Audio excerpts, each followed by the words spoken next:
काठमाडौँ सुनचाँदी व्यवसायी संघ नि छक्कगु साधारण सभाले से नेकगु अधिवेशन शनिबार चुकुदु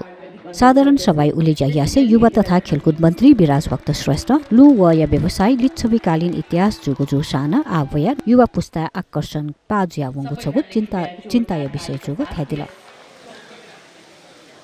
चोरी फेरि पनि जोरदार ताली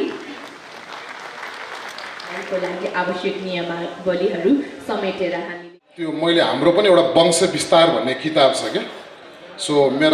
म चाहिँ काठमाडौँमा चाहिँ म चाहिँ 19औं पुस्ता रहेछ त्यो भन्दा अगाडि चाहिँ हामी साँखुको रहेछौँ के साँखुबाट यहाँको अनि त्यो वंश विस्तार भन्ने किताब पढ्दाखेरि चाहिँ मेरा बीचका थथितीहरू चाहिँ कतिजना ओखलढुङ्गा हैन त्यसपछि आएर यता सिक्किम हुँदै बर्मासम्म पनि पुगेको मैले पढ्न पनि पाएको थिएँ अनि मलाई के थाहा छ भन्दाखेरि बागमती प्रदेशको सांसद हुँदाखेरि मैले के जानकारी पाएँ भन्दा बागलुङदेखि लिएर तपाईको मङ्गलसेनसम्म पनि हाम्रो यो व्यवसाय गर्ने साथीहरू चाहिँ आफ्नो मौलिक व्यवसायको हिसाबमा चाहिँ त्यहाँ पनि आज ज्यासा नै चलाएर बसिराख्नु भएको छ के त्यो सेवा यो हाम्रो कलाकृति चाहिँ हैन मज्जाले नै फैलिएको छ। ज्याजोले आन्तरिक राजस्व विभागीय महानिर्देशक भूपाल बराल नेपाल सुनचाँदी व्यवसाय महासंघ अध्यक्ष माणिक रत्न साक्य काठमाडौँ सुनचाँदी व्यवसायी संघ अध्यक्ष सुरेश साक्य ज्याजो कजी उपेन्द्र काजी साक्य राष्ट्रिय उपभोक्ता मञ्च अध्यक्ष प्रेमलाल महर्जन लगायत नवाना दिगुखा 21 वर्षको यस काठमाडौँ सुनचाँदी व्यवसायी संघ हुँदै गर्दाखेरि काठमाडौँको सुनचाँदीको बजारमा अहिले जुन चाहिँ देखिरहेको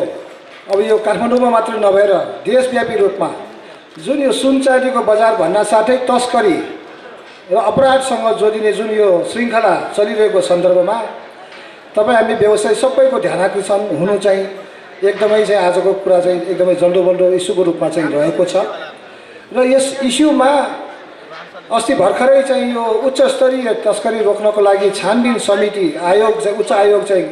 गठन भएर त्यसले आफ्नो चाहिँ प्रतिवेदन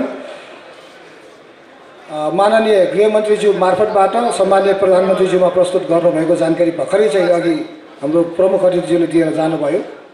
Shri Ugratara enterprises, Rashtrika traders, Lubadi Ajima bullion company private limited,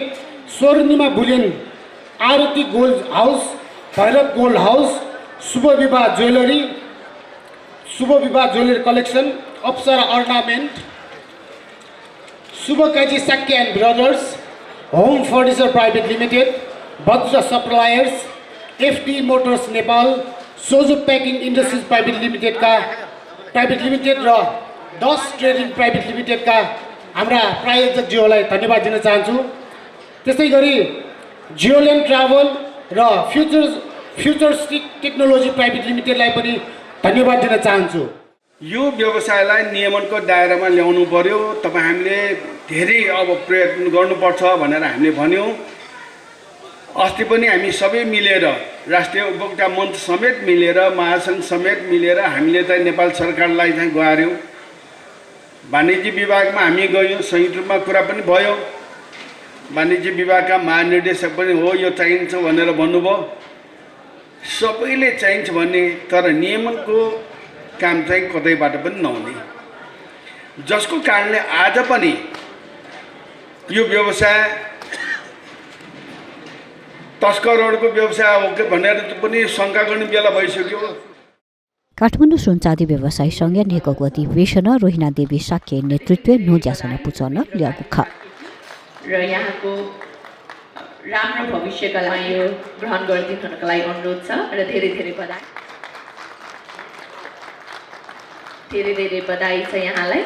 त्यसै गरी यस सम्मान पत्रलाई ग्रहण गर्दा यहाँलाई सहयोग र अभिभावकत्वको लागि प्रदान गरिराख्दाखेरि एउटा सम्मान पनि हो। कदर तथा निवर्तमान अध्यक्ष श्री माएको छिनो ग्रहण गर्दै शोभा बढाइदिनु भएकोमा। त्यसै गरी पवन कुमार साक्यज्यू यहाँलाई अथवा नुवाकोट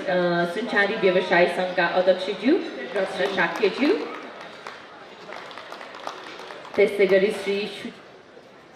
ज्यूलाई पनि माएको छिनो ग्रहण गरिदिनु हुनको लागि अनुरोध गर्दछौँ। धेरै धेरै आभार यहाँलाई कुराहरूको लागि, यहाँको सम्बोधनका लागि धेरै धेरै।